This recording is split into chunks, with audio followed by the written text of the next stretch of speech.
আজকে সোমবার, রোদ্দুরের শুভ জন্মদিন। রোদ্দুর অনেকটাই বড় হয়ে গেল, 10টা বছর পার করে ফেলল। আজকে সেই শুভ জন্মদিনে একটু রান্নাবান্না তো করতেই হবে। এখন সকালবেলা জন্মদিন মানেই লুচি তরকারি। আমাদের বাঙালিদের একটা অনুষ্ঠান মানেই লুচি তরকারি খাওয়ার একটা বিশাল মজা। জলখাবারে লুচি তরকারি দেওয়া হয়ে গেছে, সবাই খাওয়াও হয়ে গেছে। এখন বিকালের রান্নাবান্নার একটু তোড়জোড় চলছে। হবে চিকেন চাপ, চিকেন বিরিয়ানি। সেই চিকেন চাপেরই মাংস ম্যারিনেট করার তোড়জোড় চলছে। একদিকে চাপের ম্যারিনেট হবে, আর একদিকে হবে বিরিয়ানির মাংস ম্যারিনেট করা। দুপুরে আজকে সেরকম কিছুই রান্না করব না, অতি সাধারণ। সকালে রান্নাবান্নাটা সেরে ফেলার পরেই আমি দুপুরবেলায় বিরিয়ানিটা বসিয়ে দিয়েছি। আজকে বিরিয়ানি হচ্ছে বড় বড় লেগ পিসের, কারণ ছোট বাচ্চাদের এটাই আবদার। কেউই আসবে না, আজকে ভাই বোনেদের একসাথে জমায়েত। আমার ননদের ছেলে মেয়েরা আর আমার ছেলে মেয়েরা আজকে এইভাবে আমরা আনন্দ করব।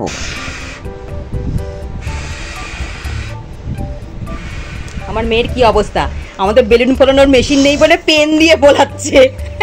এই দেখুন, পেন বাটারফ্লো পেন দিয়ে ফোলাচ্ছে। আর বেলুনগুলোকে কি করেছে, সব একদম চুপি সারে লুকিয়ে লুকিয়ে রেখেছে। বাড়িটাকে একটু ডেকোরেশন না করলেই নয়, তাই জন্য অল্প একটু বেলুন দিয়ে সাজানো গোছানো হয়েছে। এটা কিন্তু পুরোটাই আমার মেয়ে করেছে, এখানে আমার কোনো ভূমিকা নেই। আমার শুধু রান্নায় ভূমিকা। আমার বড় ননদ আর শ্রীজা চলে এসেছে। বেলুন সব ফটফট ফেটে যাচ্ছে কেক কাটার আগেই। এরকম করে নিয়ে, তাই তো বাড়ি এরকম করে মুখে নিয়ে আর মুখে নিয়ে এরকম করে মনে হচ্ছে বাকি ছিল না, মুখে দিছিলাম বাকি ছিল। এরকম করে নিয়ে সেই ওরে আসে কি সুন্দর কালার। কিচ্ছু হবে না, হচ্ছে জন্মকালে ছেলেকে এখন বলে দাই নেই, কিচ্ছু হবে না। হচ্ছে না, পারছি না না, এখন আর হচ্ছে না। ছুটকি করতে যাচ্ছিলাম, হচ্ছে না। ছোটবেলায় খুব বানাতাম। কিছু কিছু সময় না ছোট হয়ে যেতে ইচ্ছা করে।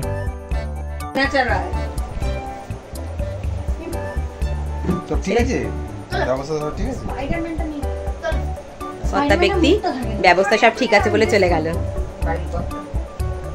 হ্যালো গাইস, বিশাল গরম লাগছে। এই বেলুনগুলো সারা দুপুর সব আমার মেয়ে আমি লাগিয়েছি। তোর ভাইয়ের বার্থডে তুই লাগাবি না তো কে লাগাবে? রাস্তার লোক। বলে দিচ্ছি, আমি ক্রেডিটটা নিয়ে নিলাম। আমি পুরো ক্রেডিটটা হল করে সিজাই দেখে টাকা। হাই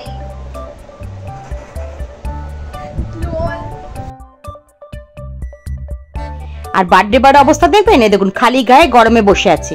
সে সত্যি সত্যি জন্মদিনের যে ড্রেস পরা উচিত সেটাই পরে ফেলেছে, এবং সে লজ্জাও পাচ্ছে ক্যামেরার সামনে। আমি একটু ছেলে মেয়েকে সাথে নিয়ে ফটোশুট করে নিলাম। আজকে আমার রোদ্দুরের জন্মদিনে না পায়েস হয় না, মানে জন্মদিনের দিনকে আমার শ্বশুরবাড়িতে পায়েস হয় না, সেটার আবার তিথি নক্ষত্র দেখে পায়েস করে দিতে হয়। আজকে কিন্তু দুপুরবেলা আমি সারা দুপুর রান্না বান্না করেছি, বিরিয়ানি করেছি, চিকেন চাপ করেছি। বাইরের কোনো খাবার কিন্তু আমাদের বাড়িতে হবে না।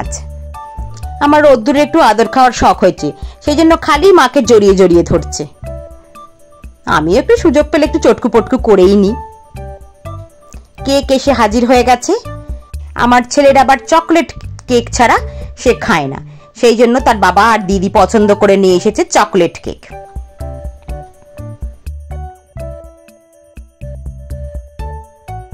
আমি আবার 9, 10 এরকম যে লেখা যে বাতিগুলো একদম পছন্দ করি না। আমার সাদা মাটা সাদা সাদা ছোট ছোট মোমবাতি ভালো লাগে, সেই জন্য ওরাও 10 বছর লেখা মোমবাতিটা আনেনি। এখন সন্ধ্যে 7:30 বেজে গেছে।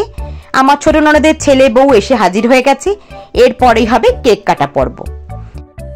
তোর বার্থডে না, তাও গিফট পেলি? এই তুইও গিফট পেলি? হ্যাঁ, সবার হাতে একটা করে বোতল। বাউটাই ভালো করে নেই। হ্যাঁ, যার বাউটা শুনে একটু এতো এই চকলেটগুলো কিন্তু আমাদের। ওয়াও, দেখি এনে ও মাই গড, দেখি এনে মালয়েশিয়া। এই আমাদের কিছু পাঠায়নি লজেস। বড় দাদা ভাই শুধু রোদ্দুরকে কি করে গিফট দেবে, তাই দুই বোনেরও পাওনা হয়েছে। birthday to you, happy birthday to Rodur, happy birthday. পাখাটা চালিয়ে রে। কত বছর বয়স? কেক কাটা পর্ব শেষ করে এবার কেক খাওয়ানোর পালা। আজকে কিন্তু বাইরের কেউ নেই, শুধু নিজেরাই, মানে রোদ্দুরের কোনো বন্ধু টন্ধুকেও বলা হয়নি। এত গরমে কাউকে বলে আর বিরক্ত করতে চাইনি আমরা, নিজেদের মধ্যে অনুষ্ঠানটা ছোট করে রাখলাম। তাও তো রোদ্দুরে ছোট পিসি আসতে পারলো না।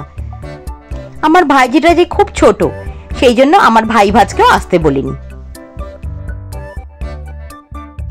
আগে আমি না বার্থডে কেক বাড়িতেই বানিয়ে নিতাম, এখন আর সম্ভব হয় না, তাই বাধ্য হয়েই কেনা কেক আনতে হলো।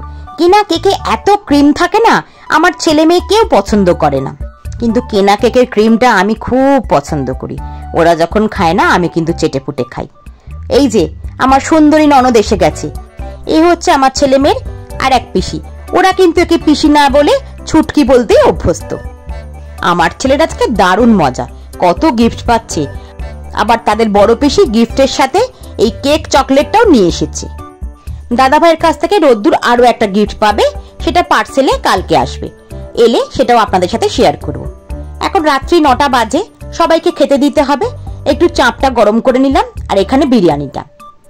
এবার রাত্রে খাবার সার্ভ করা পালা, কারণ ছোট ননদের ছেলে বউটা বাড়ি ফিরে যাবে, ওদের অনেকটা দূর যেতে হবে, তাই আর বেশি রাত্রি করব না, একে একে সবাইকে খেতে দিয়ে দেবো। আর আজকের বিরিয়ানি চাপের রেসিপিগুলো কিন্তু আপনাদের সাথে পরে পরে শেয়ার করব। বিরিয়ানির রেসিপি অবশ্য আমার চ্যানেলে আছে, কেউ দেখতে চাইলে চেক করে নিতে পারেন। আর চাপের রেসিপিটা খুব তাড়াতাড়ি আমার চ্যানেলে দিয়ে দেব। এখানে পাপাই পর্ণা খেতে বসে গেছে, এরপরে রোদ্দুরকেও দিয়ে দেব। ছোট বাচ্চা, ওরও তো বিরিয়ানি দেখে খিদে পেয়ে যাবে তাড়াতাড়ি, তাই না? বার্থডে বয় বলে কথা, ওকে তো আজকে গুরুত্ব দিতেই হবে, কি বলেন? আমাদের বাড়ির সবাই না কেনা বিরিয়ানি, কেনা চাপের থেকে বাড়িতে রান্না করে সে যেমনই দিই না কেন খুব পছন্দ করে। আর আমার রোদ্দুর তো ঝালের জন্য রেস্টুরেন্টের খাবার খেতেই পারে না, ওর বাড়িতে রান্না করা যে কোনো খাবারই ওর কাছে খুব ভালো। এবারে সৃজাকে আর মেঘকে দিয়ে দিয়েছি। আমাদের ছোট জায়গা তো, একে একে ছোটগুলো খেয়ে নিলে তারপরে আমরা খেতে বসতে পারবো।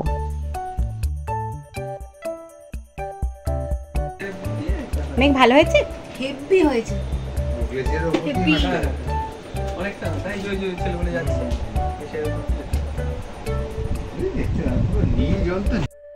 জীবনের গল্পমালায় যোগ হলো আরো একটি পর্ব। এ এক অন্য রকম অনুভূতি।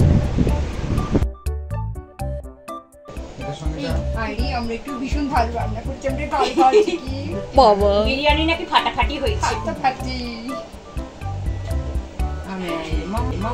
আমরা এখন খাবারটা এনজয় করি। হ্যাঁ, আমরা এখন খাবারটা এনজয় করি। আপনারা আমাদের একটুখানি ছুটি দিন। বিরিয়ানি, চিকেন চাপ সবার খুব পছন্দ হয়েছে।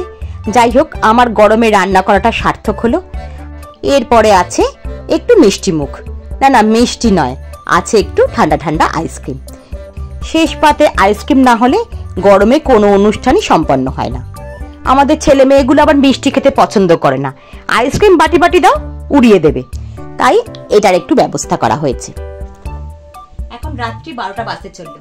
রোদ্দুরের বার্থডে এখানেই শেষ। আজকের ভিডিও তাহলে এখানেই শেষ করছি। এখনো অব্দি রান্নাঘরের অনেক কাজ বাকি। আজকের ভিডিও যদি ভালো লেগে থাকে একটা লাইক করে দেবেন, আপনি যদি আমার চ্যানেলে নতুন হন একটা সাবস্ক্রাইব করে দেবেন। আপনারা সুস্থ থাকবেন, ভালো থাকবেন। আজ তবে আসি, আবার আসবো নতুন কিছু নিয়ে।